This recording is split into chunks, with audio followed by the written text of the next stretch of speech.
Good morning. Welcome. People rolling in. Glad to have you join us. I'm going to wait just a few seconds here to get allow people to roll in, and we can get started on our presentations. Welcome. Good morning. People coming in quickly now. Terrific. Well, I'll get started here. My name is 𝘽𝙪𝙞𝙪𝙧, and I lead Minnesota Crossroads Career Network, and I'm really glad you're able to join us for our webinar this morning. We have some great content for you, and I'm really looking forward to being able to share what we have. You're primarily here to see Graham Riley this morning, and he's got a terrific presentation on building your brand on LinkedIn, and I hope that will be very useful and practical, and Graham's a great speaker, and I know you're going to enjoy the time with him as well. I wanted to just share a few things that we're going to have after Graham's presentation, kind of an overview of everything we offer through Crossroads, and I encourage you to take advantage of all the different help and resources we have so that you can get through your job search as quickly and painlessly as possible. It usually isn't painless, right? It takes some ups and downs that you have to go through, and sometimes it takes longer than you hope or anticipate. And in fact, it almost always takes longer than you hope and anticipate, but hopefully we can make it a little less bumpy of a ride for you. And so stick around after Graham's presentation this morning to hear everything else that we have to offer as well. Part of our hope with Crossroads is that along with helping people succeed in their job search, we also talk about bigger issues and point people to the hope and encouragement of Jesus Christ. A verse in scripture that often gets quoted, it says, I can do all things through Christ who strengthens me. Too often, I think that verse is taken out of context. People often quote it as if it means that through Christ, we can leap tall buildings in a single bound.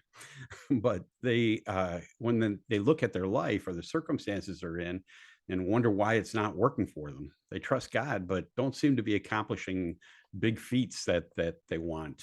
And that can be discouraging. The context of the verse, however, is talking about when we are going through all kinds of difficulties and when we don't seem to be able to go on. That's when we can't get through it, not with our own strength, but through the strength that God provides, because he's always there with us when we trust him. He never promises to give us everything we want, but he does promise that he'll never leave us and never forsake us, that he'll provide the strength and he'll carry us through those times we can't endure on our own. Your current circumstances may be tough, but you can grow and learn and make it through with his strength. My hope is that it gives you some hope in whatever situation you're in, like a job search. Let me open us in a word of prayer, and then we'll get to the rest of our content this morning. Lord, I thank you for bringing us together, even if it's virtually this morning. And I pray that you use this time for your purposes, that everyone walk away today with something that is helpful and useful and practical for them. And in some way, it draws everyone to you and as well. Father, we pray that our words honor you this morning, and that this time is a blessing for everyone attending. In Jesus' name, amen. With that, as I've talked about challenges in our life, I have a video to share as well with Scott Hamilton, and many of you certainly may know of him as a gold medal Olympic skater, but many of you also know that he went through, had a brain tumor, I think twice, and that was quite a challenge in his life that he didn't know if he was going to overcome or not. And so share a little bit with him. Let me share my screen here, and I hope what he has to share is encouraging for you. I don't think anyone's truly equipped to go out in front of 1 billion, 2 billion, 3 billion people on an Olympic stage, and you're scared out of your mind. On a 200 by 100 surface of ice, you wonder why you do this because you're so nervous. On 2 10-inch lengths of 1/4-inch wide steel, through this, just get me through this. And you're to manipulate those edges for 4.5 minutes and do triple jumps and athleticism and not make a mistake. It's impossible. but I found a way to be just good enough to win the gold medal. The more I look back on it, I think it's unbelievably awesome. Like, that was me. You know, I always thought if I could be really good on the ice, you know, I could become famous. I think I'm probably more known for my health problems now than I am for anything I ever did on skates.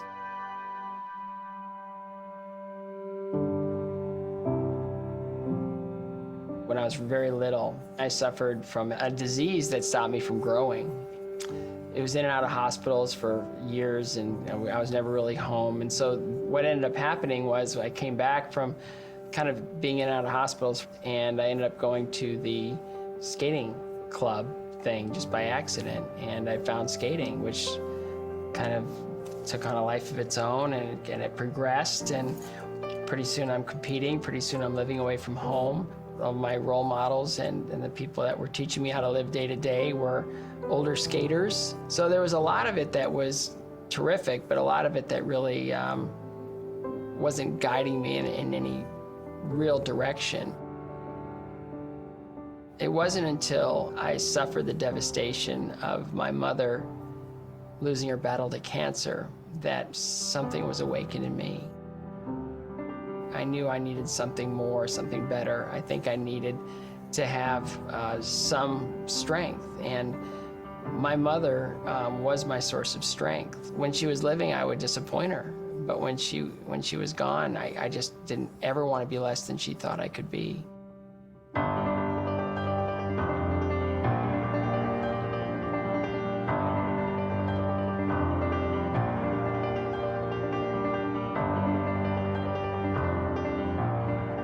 I was happy to just work. I was happy to just entertain. I do well, and I think that was good enough. Skating had given me life as a child, and it given me, you know, kind of a strength as an adult. But what was about to happen really changed my life forever.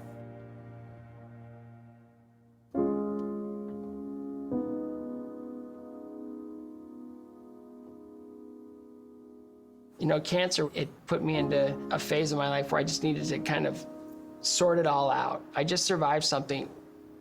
Why? I survived something that took the most important person in my life off the planet. That was my mother. She died of cancer, and I survived. What's my purpose now? What do I need to do? How do I?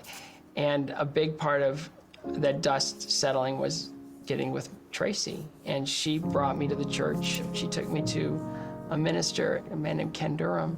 And the first thing he said to me, which was extraordinary, was, he goes, you have to understand that Christianity is a faith of history. These things actually happened. And I go, okay, that's a good starting off point. And just study what has happened and see how that resonates in your own life. And it grew. It just sort of, it's like, okay, I get it. When you survive testicular cancer and you want to start a family, you don't know what the issues are going to be.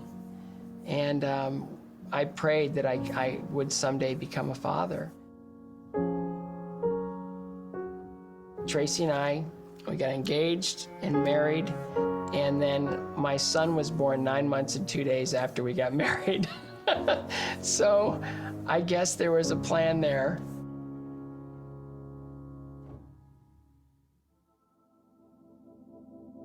I thought I paid my health dues when I had cancer, but this was a whole nother issue.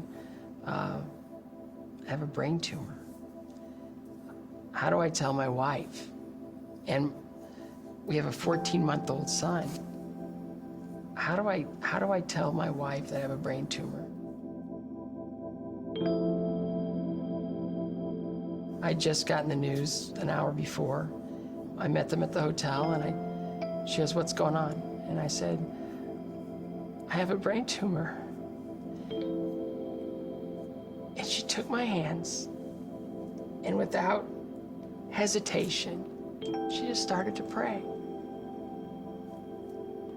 And it was in that moment I knew where I was going to put everything. My trust, my faith, everything. So the most powerful moment of my life. From that moment forward, we just said, whatever it is, whatever it takes, we'll face this. When they're gonna do a biopsy, they tell you, we're gonna drill a hole in your head, and then we're gonna take a needle down through your brain and take a piece of the tumor. They said, we seem to have found a safe corridor to do this. And I go, well, I'm not using most of it. But they tell you all the things that can go wrong in that surgery. And I remember waking up, and I looked at the clock, and it was 10:20. I knew where I was. And then the next thing I saw was my wife come in with a smile on her face. She said, they know what it is. And they found out that that brain tumor was one that I was born with, one that I'd had since birth, which inhibited my growth as a young child. That was the mysterious illness I had that they never diagnosed that got me into skating. Who would I be without a brain tumor? I'm 5'4". If I were 5'8", if I would have grown those years, 5'10", where would I be? Who would I be? I could choose to look at it as debilitating, to choose to focus on the suffering. I choose to look at that brain tumor as the greatest gift I could have gotten, because it made everything else possible.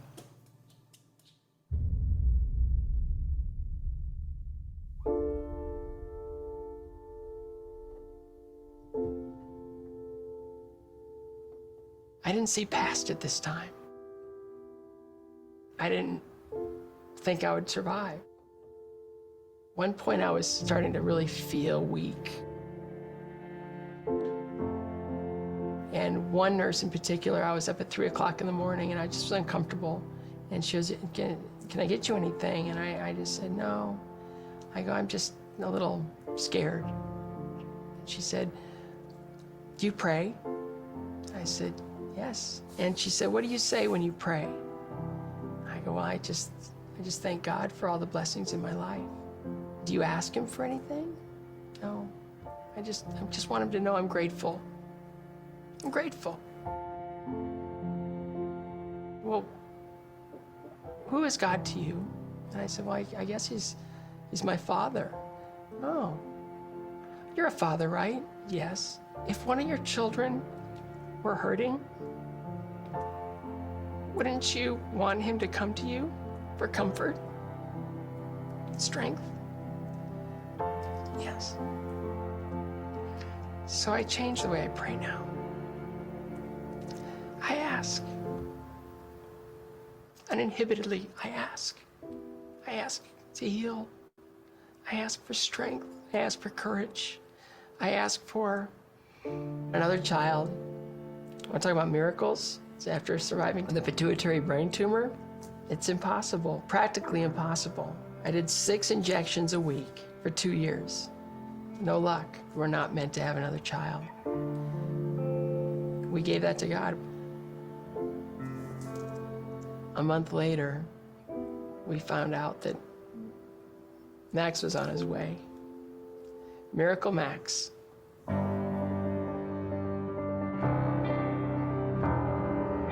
When I look back and I see all those little moments in my life where I needed a great deal of strength, I understand that through a strong relationship with Jesus, you can endure anything. I just learned that the only true disability in life is a bad attitude. God is there to guide you through the tough spots. God was there every single time. Every single time. My name is Scott Hamilton, and I am second.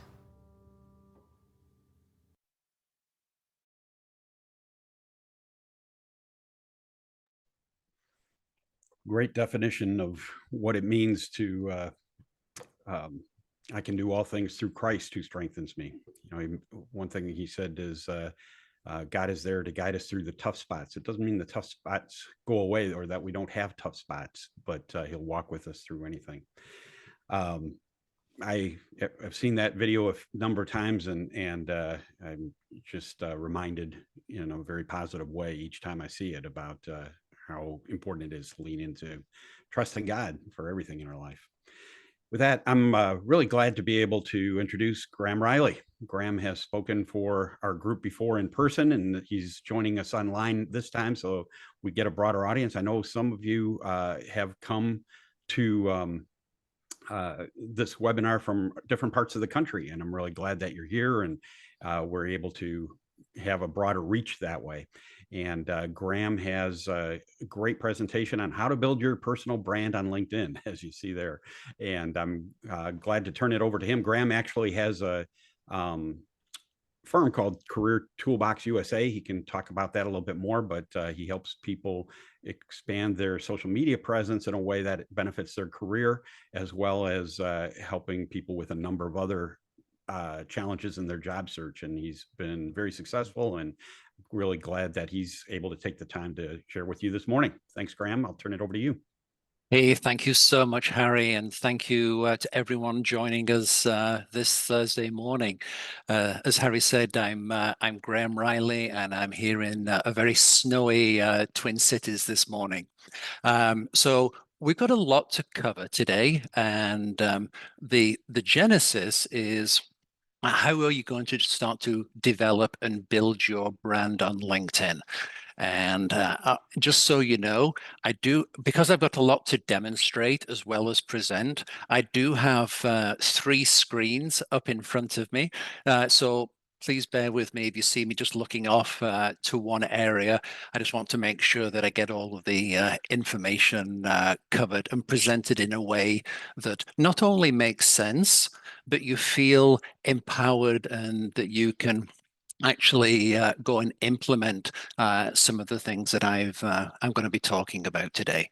I do know that we have the chat section running, and so my commitment to you is that if you do have questions, then please pop any questions into the chat. And if I really need to address something, but my eye isn't actually looking at the chat at that time, then I'd welcome if Harry might jump in and just ask me to perhaps clarify or just to revisit something. All right, so is that fair, Harry? Absolutely, glad to. Okay, thank you. So here's my promise to you today. We're going to look at how do I build my brand? How do I build my voice on LinkedIn and engage with the hiring teams?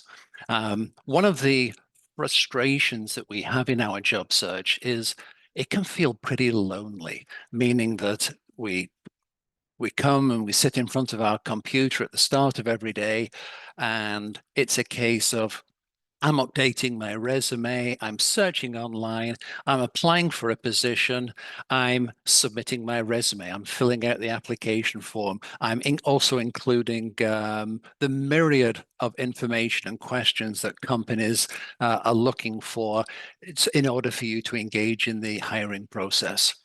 And almost universally, I hear from people, I keep submitting my resume, but I never hear anything back. It's as if it disappears into a black hole. And that silent rejection, that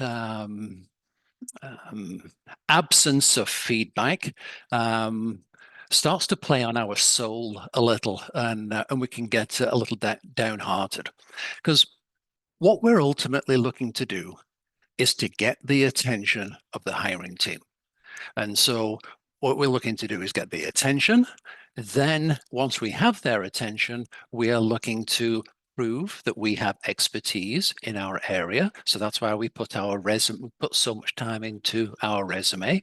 And then the third thing that we hope will happen is that the hiring team will look at our application and they say, we believe that it's worth our time giving this applicant a call, giving Graham a call for an interview, because we've seen enough that it has tipped the scales. And one of the challenges is it's not just 2 or 3 of us that are applying for a role. I typically see applications, because you can tell on LinkedIn how many people are applying for a specific sort of job.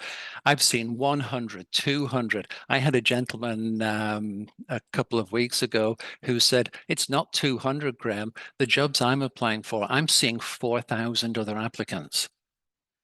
And so we want the hiring organization to pay attention to us, but that's a lot of that's a high expectation if the hiring organization is simply receiving so many applications.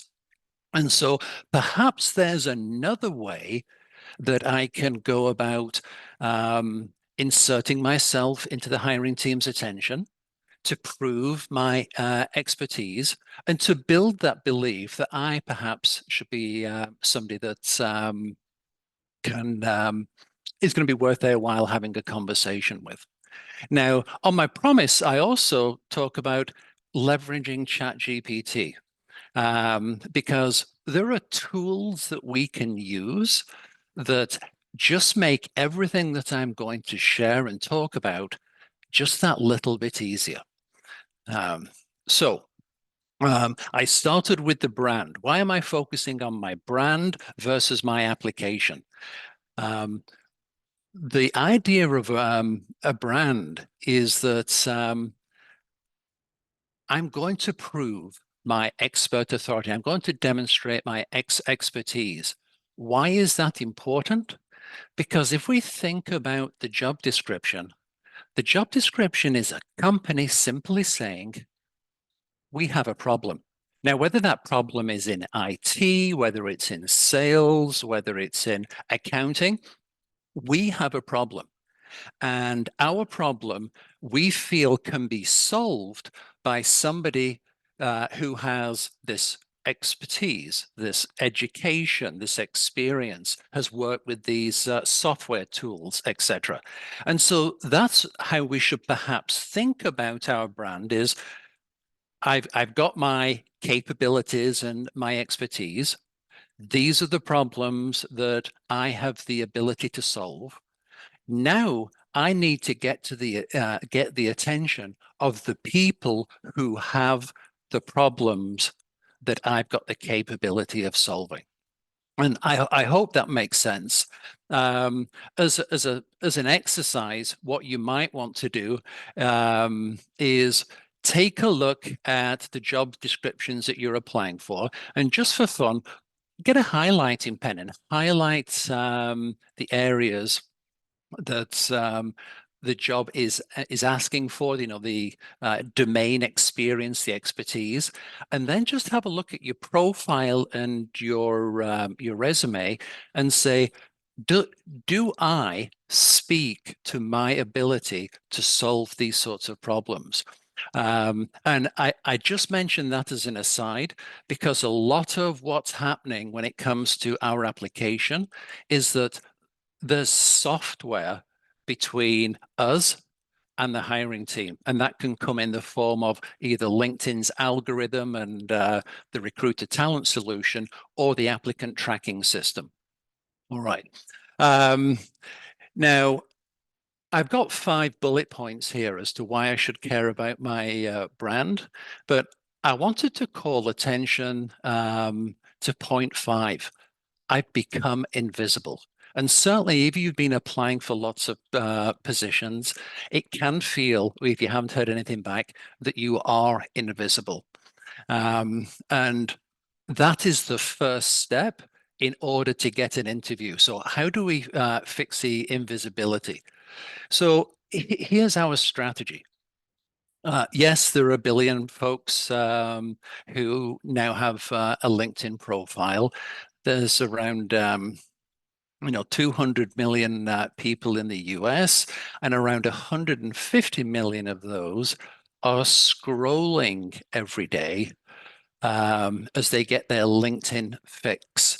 And I wish I could see a show of hands as to how many people go onto LinkedIn as a regular part of their job search. I'm not a betting man, but I'd put money that the percentage of this audience, it would be pretty high. And so what we know then is that the influencers and decision makers who could move our application forward, who could be a resource to our search, unless we're engaging on the platform, how are they finding us? Because when we log in, we're not necessarily going to individuals' profiles. The first thing we tend to do is to start scrolling through the feed. And so the idea then is, if I want to capture the attention of the hiring managers, the recruiters, the decision makers, if that's where they're spending the time, because that's where the majority of us do spend our time, then if I'm not present there, then I'm a well-kept secret. So let's take a look at what's our overall, what's our game plan. Now, the profile in the middle, that's the hub of it all. And so the idea is that your profile does thoroughly go through how you have made a difference to every organization where you've worked. And what I mean by made a difference, this is how your contribution has helped the organization improve its financial performance. It's improved the customer, client, or user experience. Now, from my profile, I'm then going to connect with people. I'm going to connect not just with recruiters. What I would focus on is, who are the departments that are hiring your expertise? And so recruiters are constantly getting bombarded with, hey, let's connect. But if you're in IT, then are you connecting with the VPs of IT, the CIO, the IT manager, perhaps the peer group where you'd be working, and perhaps the management up above? Now, once we connect with somebody, we need a way to engage with them, because I'm sure that many of you have hundreds, if not thousands, or even tens of thousands of connections. Can you remember who you are connected with? Not if you connected with them a few weeks ago or perhaps a few years ago, unless they hear from you. And so we're going to talk about engagement, and we're also going to talk about today content, because my content, the things that I post, is a way to get visibility, and the way that I comment is also a way to get visibility. So in the overall strategy, those two areas in red are what we're going to be focusing on. So before I jump into content, I want to just give you some insights, because LinkedIn provides us with some data that can be really, really useful to understand how am I being perceived or viewed on LinkedIn. I'm just going to pull up so this is a LinkedIn profile. And when you jump into a LinkedIn profile, if you just slightly scroll down, what you'll see is the analytics section. And it will show that how many times you have been viewed. What this means, what this number shows, is how many times have I been viewed in the last 3 months. And what I find is, when the number of views is low, that also means the number of appearances in a search is also low. Okay, Graham, those are indicators. What does it really mean? Your LinkedIn profile is your marketing material. It's a representation of who you've chosen to show up as a professional. It's an indication of your communication style, like your attention to detail, your skills. By definition, marketing materials is only serving you when people are actually paying attention to it. And if nobody's paying attention to it, that means that you are invisible to a potential opportunity. Because what's happening is recruiters are searching for talent. It's even in the name of the companies. It's an executive search firm. What does search mean? It means that they've got the job description, they know what they're looking for, and when they enter that into the algorithm, it performs a search.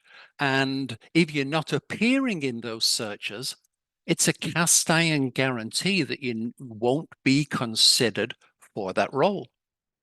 Okay, so and I'm sure you've all got better numbers with this, but this is just for illustration. Let's have a look at a different set of numbers. Just bear with me a second. Here we go. Look at the difference in the analytics. Now, what you'll see that was missing from the previous one is this individual is posting content. They're talking about the problems that their intended audience, the things that are keeping them up at night. Now, because they're engaging on the platform, what that means then is that the words that they're using are germane to their expertise. And so just to paint a visual for you, it's like a word cloud is surrounding that profile, so that when somebody goes to search, there is so much more keywords associated with that profile because the individual has been talking about their expertise. They've been talking about the problems that have meaning to the audience that they wish to serve. And that's also true for you. Whether you're in sales, accounting, or IT, you will be employed because of your ability to solve problems. And so just a sidebar, if you have open to work on your profile photo, what I would offer is that you don't put that there. Now, well, why not, Graham? I'm not working right now. You will never be employed because you're available. You will be employed because of your expertise. And so don't lead with your job status, because if I never look further than your banner, your profile photograph, and your name, if I never look further down in your profile than that, when you've got open to work there, I know before I look at anything else, this individual isn't working. So let's lead with our expertise. And so our expertise is not only clearly demonstrated throughout our profile, but it's also what we talk about. And we are known for what we talk about. And then the other is that the more I'm engaging, the more I appear in a search, the more people are paying attention to me. And so the other profile I showed, they were getting 11 views. This profile, it's over 1,700 views. So see the difference. So now what starts to happen within the executive search, and when recruiters are looking for talent, is you start to appear on more searches and you start to appear higher in the search results. Just to cap this point off that I'm looking to drive home is that each one of you on this call is the CEO of your services. Your resume, your cover letter, your LinkedIn profile, it's all your marketing material. I'll go one step further. I'll offer that your LinkedIn profile is the equivalent of your company website. It details your capabilities. It details what somebody might get, the benefit that they would get from employing you. Unlike any business that has a website, being on the first page of Google, or in this case, being on the first page of a recruiter's search results, that's where the most opportunities are. And so if you're buried on page 30, then there's so many other options that the hiring team and the recruiter can look at of people with similar talents to you. They will already have their 10 or 12 prospective candidates, before they ever get to you. All right. I hope that's resonating. So content. Graham, what the heck am I going to be talking about? So it can feel daunting when you're looking at a blank screen and it is something that you're not used to. But what I'll remind you is that when you get an interview, what are you talking about? You're talking about your experience, your ability to solve problems. You're going to be asked questions. Hey, Graham, tell me about a time when, fill in the question that's appropriate for your background and expertise. What you then share with them is, well, this is what the situation was. This is why it was important. This is how I went about solving it, and this was the outcome. Why are you asked multiple questions?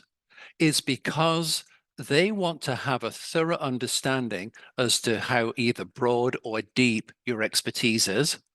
And they're also listening for how you go about deploying your skills. Because everyone that gets called in for an interview, the hiring team believes these guys have got the skills.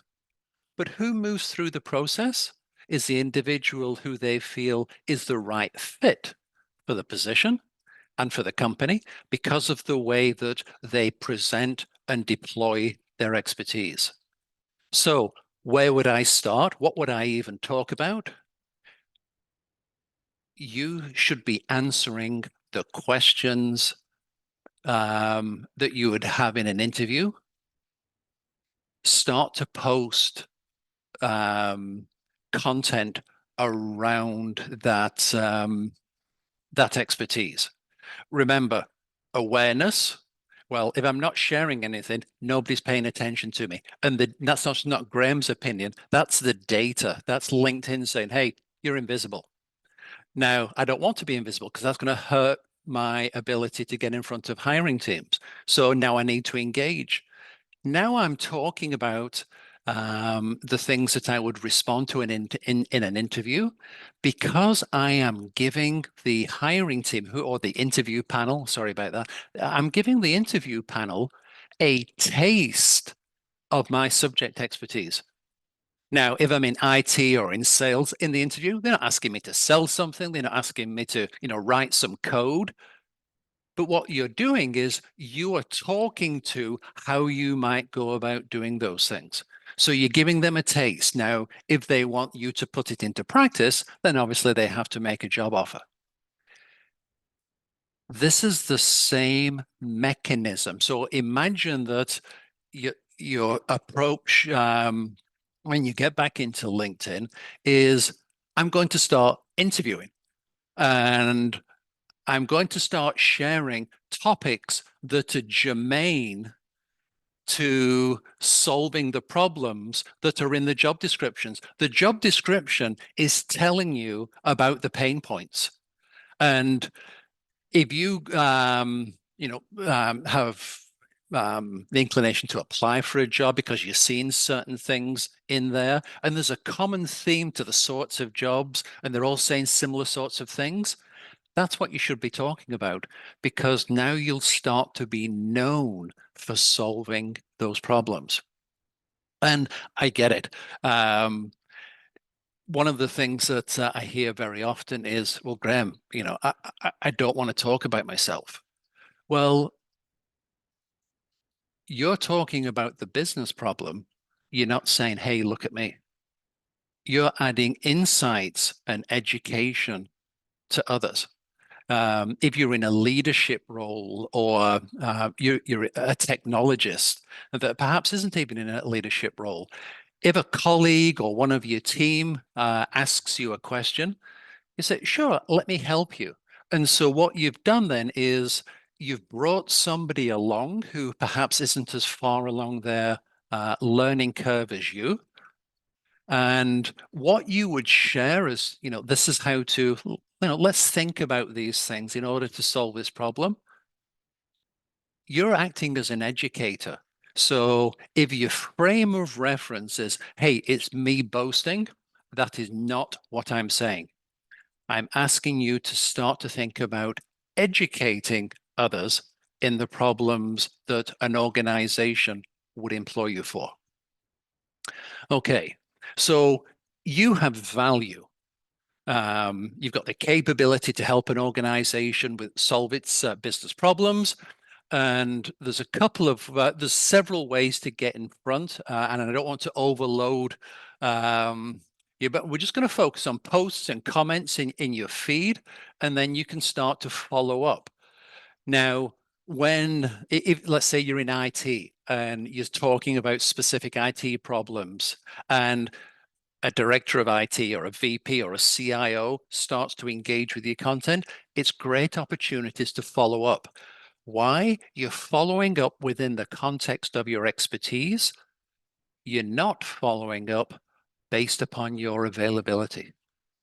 And what I've found is that it's not just one company that has these sorts of issues. For example, if it's migrating some software, or if it's how do I quickly get new sales team members up to speed. It's not one company that has that, it's multiple companies. And as we saw from the metrics that showed the content being seen several thousand times, now you're getting visibility at a scale that you could never hope to accomplish in networking meetings.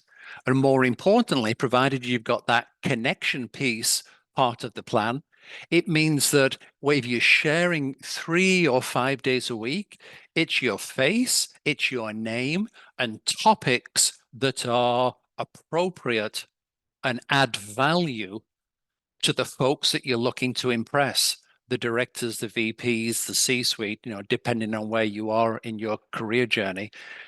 That's what I talk about, and this is what you'll be known for. You can also then attend events that companies where you're interested in working are hosting, and you can not only attend, but you can start to ask insightful questions for the hiring for the key members who are presenting. And again, you're answering questions, or you're making comments in the context of what is of concern or a hot topic for that organization. Again, it's far removed from the recruiting side, but what is becoming what is developing is people's awareness of you. And obviously, with the insightful questions that you're asking, the perhaps content that you're sharing with them, hey, I'd like to get your take. It's a very different proposition to, hey, Mr. or Mrs. Hiring Manager, I see that you're currently advertising for an IT director. I'd love to have a conversation with you about it. Hundreds of other people are saying exactly the same thing. Now, I'm not saying it doesn't have its place, but that is a availability-led interaction versus an expertise-led interaction. Now, I see some comments stacking up. Harry, should I dive in there or keep going? I think you're answering some of these as we go, but well, I'll read a couple of them. Does the recruitment search include or show how you've reacted to other posts, or just written comments and posts?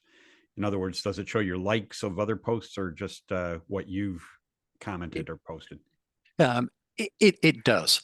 LinkedIn, all it is this huge database. And it's form filling, basically, with all of the boxes. But all of your activity is tracked. And LinkedIn calls people who have a presence to perhaps search and take a look at profiles, past colleagues, perhaps their nemesis, companies that they're interested in. It tracks everything. But if you're just checking out things, LinkedIn calls you a lurker. You're not contributing to the community. And LinkedIn wants the platform to be an active, engaged community of people sharing ideas, insights, and adding value. Somebody who is simply showing up and just checking out and listening in, they're not contributing, which means that the algorithm does not reward their presence, which means that's why they languish on page 30 or page 100 of the search results. Terrific. They also ask, do you have any advice about using the I'm interested button on a company's LinkedIn about section, I'm assuming on their company page, to show your interest to recruiters? Absolutely. I'm following a company. I'm interested. Absolutely fine to share, because the only people who are going to know about that expression of interest is you and whoever is managing that particular function of that organization's LinkedIn presence. The difference there is that I'm not advertising it to everyone on LinkedIn with that open to work. Now, obviously, that open to work is my opinion. But again, I go back to it's your expertise that companies are going to pay for, not your availability. So how can I lean heavily into my expertise? Cool. Agreed. Good. And then Okay. finally, how do you handle employment gaps on LinkedIn? What's the best way to present that? Honesty is the best policy. If you've been raising children, if you've had sickness, etc., then LinkedIn now has the ability to put a career break in. So just pop that in, because life happens. And if it's out there, then it's known before you ever get into an interview situation. Cool. What about the current gap? If you've been out, you've been looking for a job for the last 8 months, how would you put that on there? I would have, I'd perhaps change the months on your experience. Instead of having it as a month, just have it as a year. You know, you've got the option as you go through your experience, you can give a start month and year, or if you ignore the months, you can just simply put the years. And so if you work for somewhere for 6 years up to 2023, then have that 6 years up to 2023, and then 2023, that was the end date. And somebody who's looking doesn't know whether it's the 1st of January 2023 or the 31st of December 2023. And what I would also offer is, it's not a secret to anybody that it's tough to get a job today, and companies are taking their sweet time in employing people, and there will be gaps. So just be upfront about it. Never give anybody the opportunity to question your integrity, and that's my 2 cents. Agreed.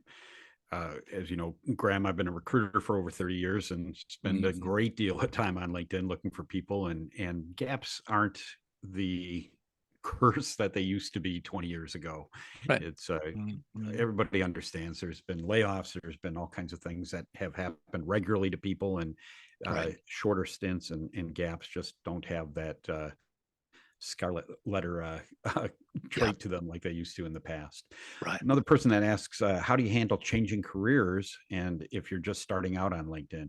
So that's a good question for people that may be trying to change directions from what they had done in the past. How do you represent that? Okay. Every business wants 2 outcomes. It wants to improve its bottom line, and it wants to give a better service to its customers or users or patients.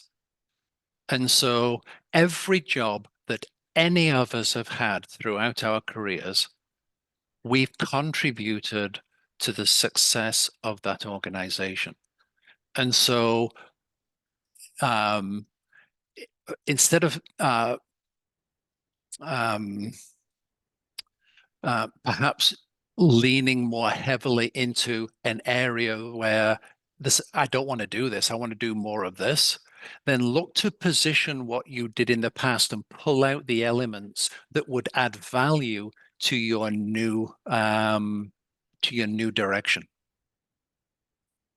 Now, the further you are away, the more of a gap of an explanation that has to seem reasonable. And it puts more emphasis on the clarity of which you are articulating your value. And the reason that I'm saying that it puts more emphasis on it is because when people are doing that recruiters are doing that initial screening, we're at the thin end of the attention web. And if it's not easily clear and for me to understand, I'll move on. It's only when, we're paying far more attention does it afford us the opportunity to give a richer explanation. However, if you have been going down perhaps the IT track and project management, and now you want to move into sales, it brings us full circle to your brand. You're going to be known for what you talk about. So start talking about sales. Start talking about sales, not as a sales leader because you don't have that experience, but talk about how new people to sales come up to speed. Because that's a demonstration of how you are thinking about the new direction that you want your career to take. And if you're just starting off with your career, perhaps you're a recent graduate or you don't have, you haven't even had a job yet, then you're in the situation where, I often hear people say, yeah, they want 5 years experience, but I don't have that as a graduate, right? So lean into the topics where you wish to be considered. So if you a recent graduate, perhaps with an IT degree, and you want to get into IT, but you don't have that experience, talk about, which is what we're covering here, is develop your brand by talking about not everything in IT, but the area that you're passionate about. It might be cybersecurity. So have your profile constantly sharing updates about cybersecurity. Why? Because now that word cloud that I talked about earlier, you don't have a full profile of several years of experience. You've just graduated, but you're surrounding your profile with comments and posts that are germane to the area that you want to get into. Is that fair? Sounds good. Okay. And as you have additional questions, put them in the chat and we'll address them as we can. And that's it for now. All right. Thank you. And then I did have articles and newsletters at the bottom. I didn't want to overawe people or overwhelm people. So posts and comments, great way to start getting noticed and starting to dip your toe in the water. There's different sorts of content. Again, I always go back to what are the job descriptions and talk about how you might go about solving those problems. There's facts, I call it light bulb moments where you've had a aha. So, or you're talking about a new tool, that per that cybersecurity, I gave this new tool a test run. These are the results, or these are the top 3 tool. You're adding value because you're talking about an area of expertise that hopefully excites you and that you want to be considered for. So again, a variety of different things to talk about. You don't have to have something that is unique every day. And here's what I mean by that. When you go for an interview, you're not being asked, you know,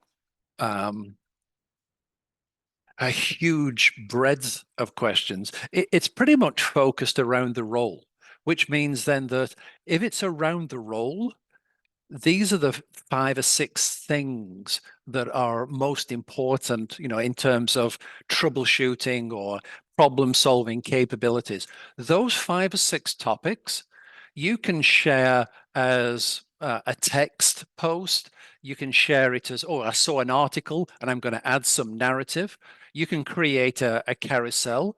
And so you can recycle your expertise, but you're just presenting it in a different variety of ways. And so if there are 15 things or 10 things that really define your expertise, if you told them as a carousel, an infographic, an illustration from, your expertise is around a Forbes article or a Harvard Business Review article, those core tenements, you just present it in a variety of different ways. And now you've got 25 or 26 pieces of content, and then you repeat. You repeat it. Now, why am I repeating it? Why are you saying that, Graham? We can't tell our significant others or our kids something once, they'll always remember it and completely understand. And so repetition builds that awareness that, oh, this is what this individual talks about. So there's different types of content, and there's a certain structure that LinkedIn likes.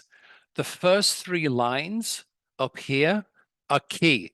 It's called your hook, because what you're looking to do is to get people's attention. You need to develop curiosity. Why? Because you want them to hit the see more. Now, once they hit the see more, this is where you deliver your substance. You've got, and you're not serving up a white paper. Nobody's reading white papers today.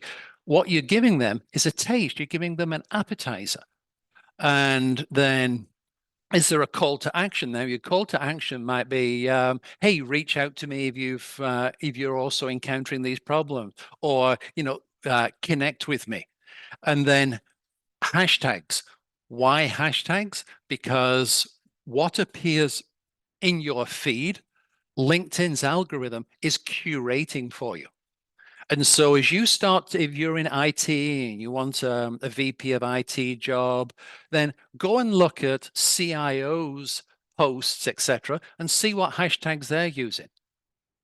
Because what the algorithm will start to do is, if you start to talk about certain things and use hashtags, and it will start to drop in more content that fits what you're looking for.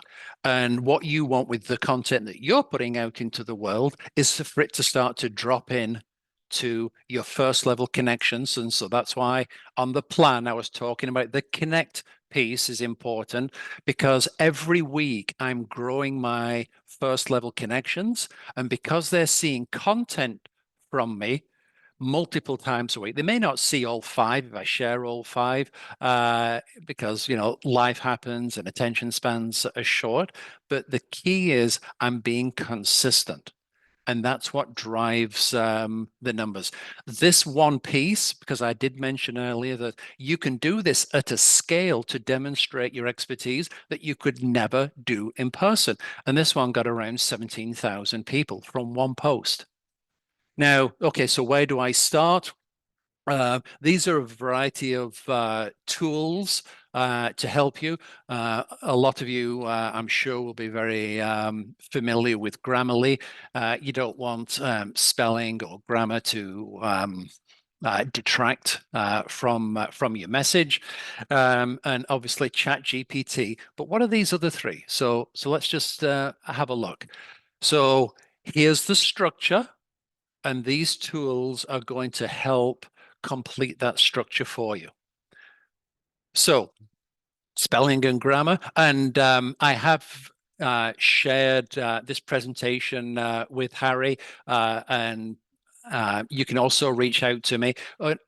To get access to these tools, you just have to click on the link in the presentation. So make sure that if you want the presentation, you reach out, and then you're just installing these on your Chrome browser.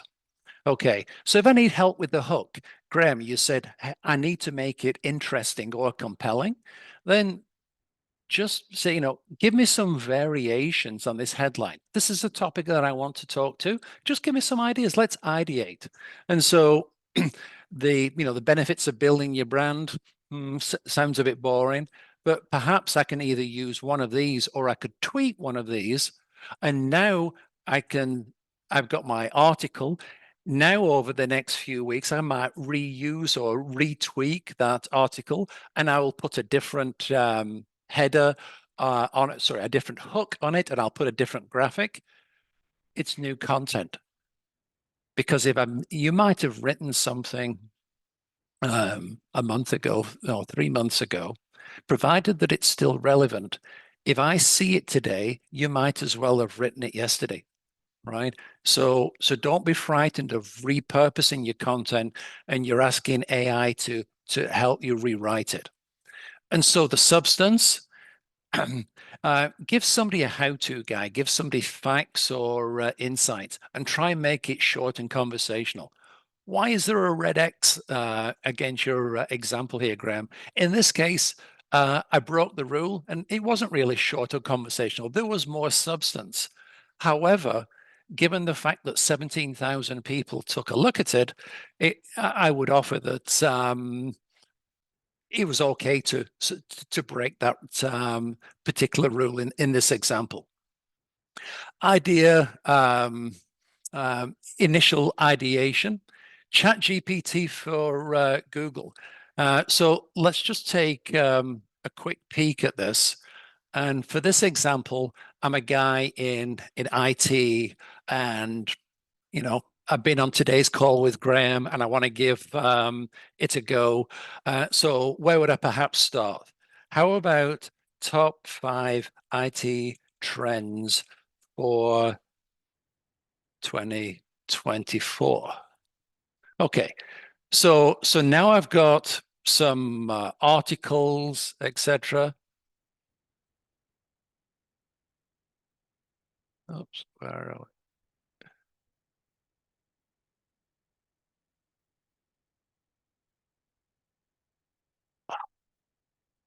I'm sorry, I chose the wrong Chrome browser to demonstrate this.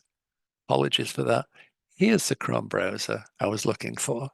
Okay, paste up. Look what's happening. ChatGPT for Google is giving me a place to start. Here are the top 5 trends. And if I was to then copy that, that could be a post. Now, that is a really quick way. Now, is it going to truly demonstrate your expertise? No, but the more sophisticated you get the query, then it might get you 50% of the way there, or it might get you 80% of the way there. Now you start to craft it and insert your own expertise in there. And so all I did was I just have ChatGPT for Google.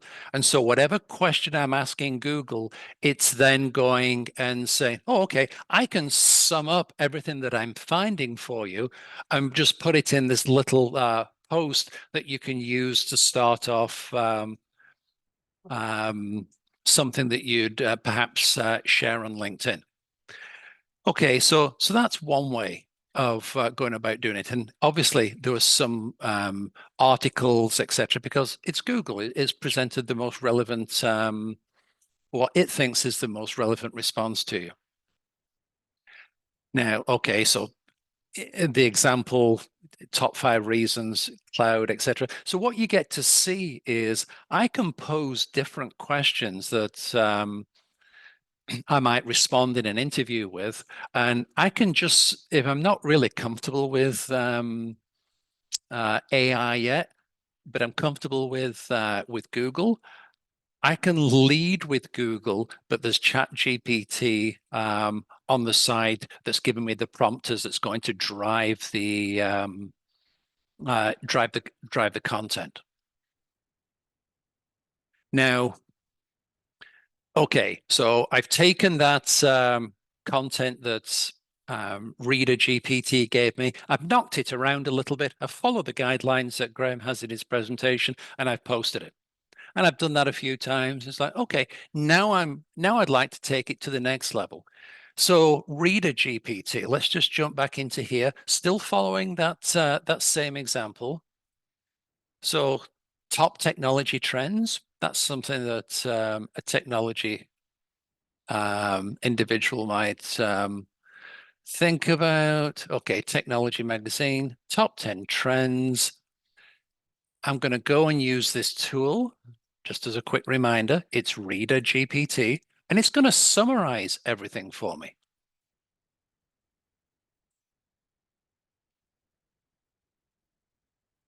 Just bear with me.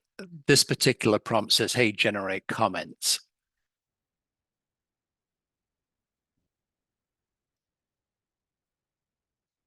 And now what it's doing is AI is reading the entire article, and it's creating a post summarizing the article that you have up on your screen. And let me just show you the prompt that I'm using. Give you a second to just take a look at that. I'm telling GPT or Reader GPT that you're an expert copywriter. Now, if you're in accounting, if you're in IT, or or any position where you're not required in your role to do a lot of creative writing, this can feel like a lot of heavy lifting. However, what you can do is you can tell the tool that you're the expert copywriter. You've got 15 years of experience. I want you to, and in this case of the article, let me just scroll down here. 15 years of experience, you're world class in your subject matter area. You're an expert in social media marketing. Rewrite this article in no more than 2,500 characters. And the language should be straightforward, avoid jargon. And so what you're doing is you might be able to take a complex technical white paper and create something that's very accessible, because the whole point of back to my example when perhaps a junior colleague or a member of your team asked you a question and you went through and you explained it in a way that allowed them to comprehend what the problem was and how they might go about solving this sort of problem in future. So you change your language to bring your audience along with you. Think of when I'm looking at a white paper from Gartner or something from the Harvard Business Review, or your publication of choice that's specific to your job, or speaks to topics for your job, then use the language that allows more access to the content, because somebody who's got the ability to educate and to bring others along with them is somebody that is differentiating themselves considerably from somebody who has just applied for a position. Okay, I'm just get careful of time.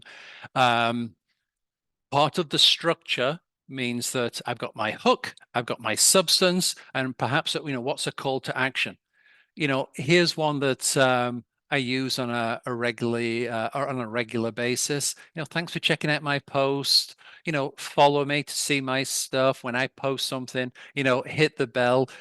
love to see your ideas in the comments. And then I offer something, so that, again, I drive engagement. And the hashtags are not for the readership. The hashtags are for the algorithm. And so that's why I always put those right at the very bottom. Engagement. The more you engage with somebody before you reach out to connect with them, it more than 3x's the positive outcome that you have. If you are looking to connect with a hiring manager and you simply hit the connect button, the chances are in the 20 to 30% that they'll say yes to the connection. However, if you start to show interest in them first, you build up reciprocity. And so perhaps if that VP of IT has shared something, then like it and comment on it. Follow them. Now, each one of those 3 things I just mentioned will appear in the notification of that individual's profile. Now, you might have several interactions in the comments. Now, if you were to send a connection request that is worded like this: hey, Harry, I enjoyed our interaction on your post related to recruiting best practices. I'd welcome the opportunity to add you and your expertise to my network if you're open to connecting. Thanks for your consideration. You're polite, you're professional, you're courteous, and they've already had multiple interactions with you. And when you take that approach, then it's around 90+% acceptance rate of people saying yes. An additional reason that this is important: LinkedIn only gives you 100 connection requests per week. You can't carry them over. Once that week is done, those connection requests are done. So if you're constantly looking to grow your network of hiring teams in organizations where you wish to work, then simply hitting connect, you're probably going to miss out 70 to 80% of the people who you actually want to connect with. They're not going to connect with you. But if you follow this route, you flip that around, and 80 to 90% of the people are going to connect with you because you engaged first. They've become familiar with your face and your name and what you talk about. Engagement. Now, you might say, okay, Graham, I get it with the posts. You can also use Engage AI. Let me just pull up profile here. And I see, oh, okay. Diane has shared something. I'm just going to quickly refresh my page. Oh, okay. Diane shared something. I'm going to comment. Do you see this? This is AI embedded inside of LinkedIn. This is Engage.ai. This is my dashboard. And what it does, it's very similar to the Reader GPT. And what it's going to do, it's going to read Diane's post. And then it's going to offer either a friendly, a funny, a question. Now, I can simply post it, or I can tweak it. The more value that you add, the more likely the individual who is posting is going to pay attention. And that's the key, is you're getting attention. The VPs of IT, the CIO, the chief marketing officer, whoever's in your structure,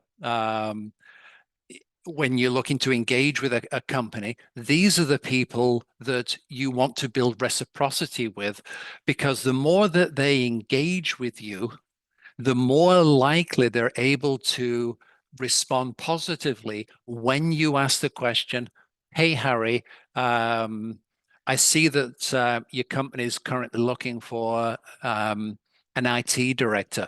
Anything, would you be open to a conversation? there's far more likelihood that Harry is going to engage. Why? Because he feels, even though we've never met, that he knows me. I'm always engaging with his posts. I've endorsed him several times. I've contributed to the visibility of his participation by adding perhaps a question that I posed that he was then able to answer. The more of this toing and froing and conversation that is going on, the more visibility that piece of content is getting. All right. So I talked about there's far more at least 3x your opportunity to have a meaningful conversation when you're following this approach. Engage on social media first before you move it onto a Zoom call or for a coffee meeting. I'm 1 minute over. So anybody who is looking for additional resources, more than happy to send over resources that do a deeper dive, as it says here. I'll absolutely share the today's presentation with anybody who needs it.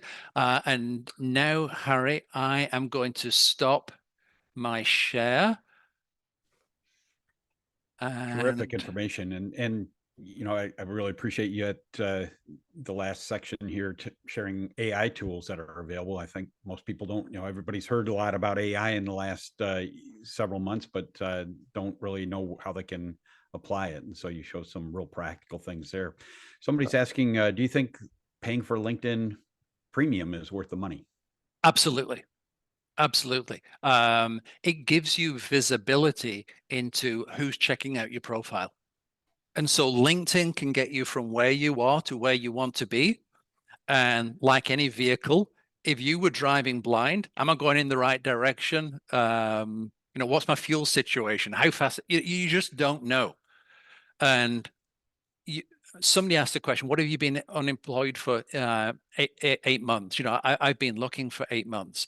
My question is, do you have visibility into the primary platform that can get you in front of the hiring team? Because if you don't, then LinkedIn is pay to play today, and you're going to get far more insights and far more traction because you've paid.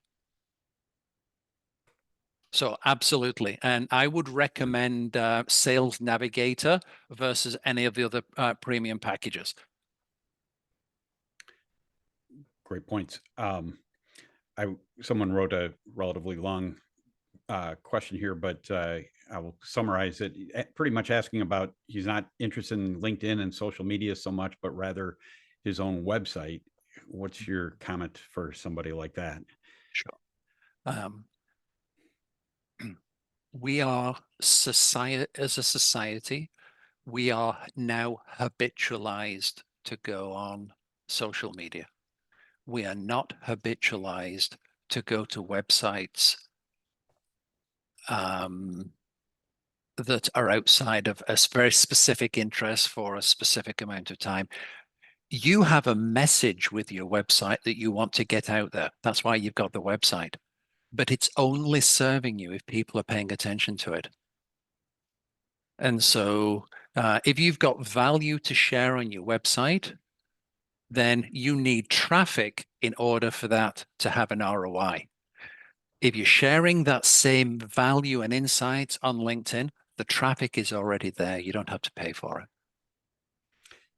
Yeah, the thing is, you want to have exposure where recruiters are, and they're going to LinkedIn, not to websites. And so, correct. You know, it used to be, you know, if you build it, they will come. But the web is obviously so full of websites that you're not going to get noticed there unless somebody's specifically looking for you. Yeah. Graham, thanks so much. You know, we've got a number of comments here. Just thank you everyone.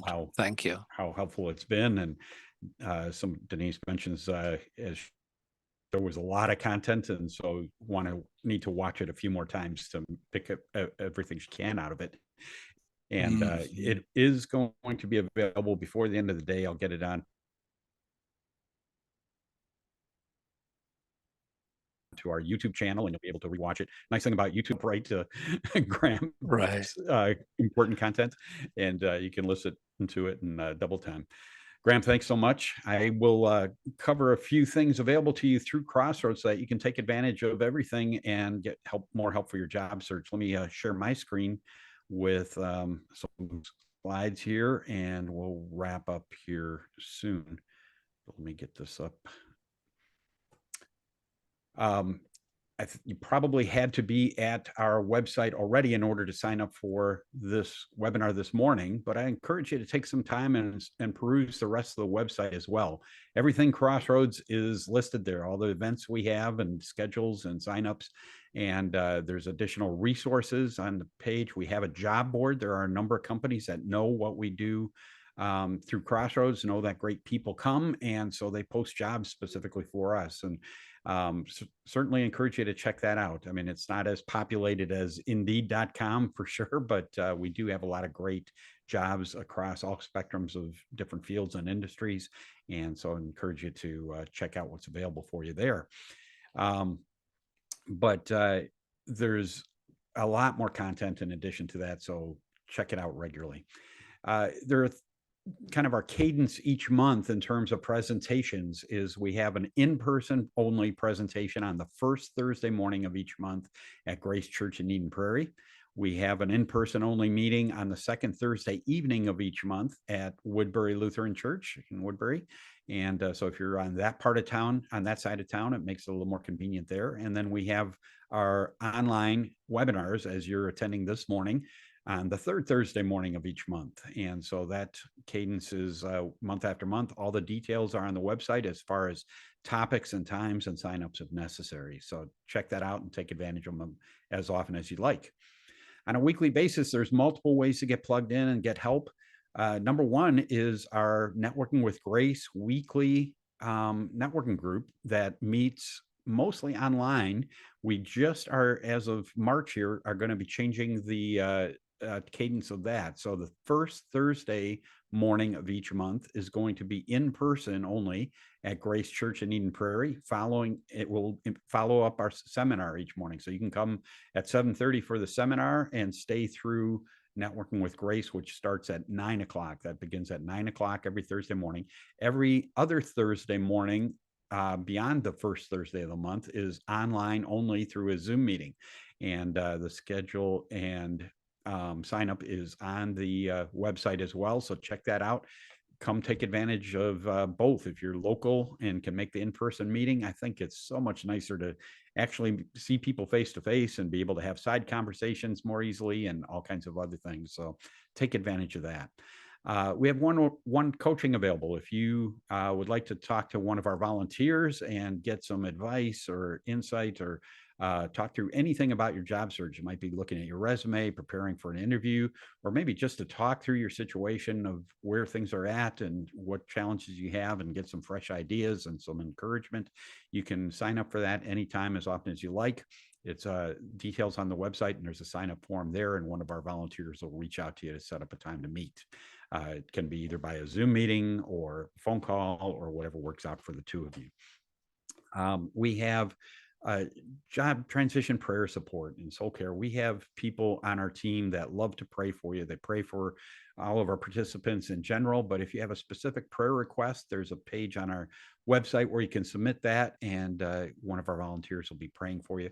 Or if you feel like you need to be able to talk through and get some more moral and spiritual support on a little more of an in-depth basis, we have a soul care team that'll meet with you as well. And so check out the details of that online and take advantage of it. This process is an emotional roller coaster for sure. And so getting some additional support can certainly make a difference. The meat and potatoes are where you can get the most in-depth help on your job search is our online classes. We have small group classes that start each month. It's an 8-week class that covers every aspect of a job search, starting with attitude and getting in the right frame of mind and doing some assessments so you can articulate better what makes you unique and who you are. We talk about targeting companies. We talk a lot about networking, resumes, interviews, negotiating, selecting the right job, and so much more. And I think as important as the content is and helpful to make sure you're focusing on the right things that will make you successful in your job search. I think equally important is that weekly check-in and moral support you get from others that can help you through this process, knowing that you're not alone, that the challenges you face are similar to what others face, and getting that light weekly accountability of talking about updates of what's going on in your job search. And throughout the 8 weeks, we talk about God's perspective of your job search and your career and your life, cares about everything, not just what you do on a Sunday morning. And so encourage you to take part of that. There's new classes that start every month. We have another one coming up here at the beginning of beginning of March. We just started one here recently as well for February. But all the details are on the website. You can register there. I really encourage you to get plugged in there. That's really where you can get the most help. Join our LinkedIn group if you haven't seen it already. If you put in MN Crossroads Career Network in the search box on LinkedIn, you can find us, and there's constant updates of what's going on with LinkedIn, as well as some recruiters that post positions there. There's great content, articles, and things that get posted that can be helpful. But I think most importantly is there's over 2,500 people in the group now. All have been through Crossroads at one stage of their career or another. And they just are staying in the group to be a resource to others. So as you're looking for contacts at a company you're interested in pursuing, see if there's somebody in the group that you might be able to reach out to ask some questions, get some support, get some insight into the organization, and potentially some referrals as well. And then that's a way you can give back after you've landed in your new job. Just stay in the group and allow others to reach out to you as well. I think it's a tremendous way to get support from others that get it, that have been through this process. And so take advantage of that, but then be a resource for others after you land too. As I mentioned earlier, this webinar and all of our websites on our YouTube channel from the last 3.5 years here, whatever it's been, that we had to start going online exclusively. We have a strong library of all kinds of different topics and information that's covered there. So check it out. Skip Nelson, who often MCs our events, he jokes about that. It's great to be able to curl up on a Friday evening with your significant others and watch job search videos. Maybe it's you want something a little more exciting than that, but it's a great way to get a lot of good content. So I'll have this webinar posted or by the end of the day today, and you can review it there. I just want to acknowledge we have actually 43 people that volunteer for Crossroads in one way or another. I'm grateful for every one of them. It's the way we allow, or the way we're able to provide all the different help and resources we do. And just want to acknowledge and thank each one of them for everything that we are able to offer through Crossroads. And then finally, if you don't have a church home, I encourage you to take advantage of one of the churches is aligned with Crossroads here locally, Grace Church in Eden Prairie or Woodbury Lutheran Church. You can check out their websites for times. I forgot to update the information, but our next meeting will be the first Thursday of the month in Eden Prairie at Grace Church. And boy, I apologize. I forgot what the topic is offhand, but check out the website for details. And I hope this has been worthwhile for you this morning. Graham, I think, has provided some great content and information. Check it out again and take advantage of the other things with Crossroads. Have a great week and reach out to us anytime with any questions or additional ways we might be able to help. Enjoy your weekend coming up. And if you're local here, you got to get out and shovel some snow. Take care. Bye-bye.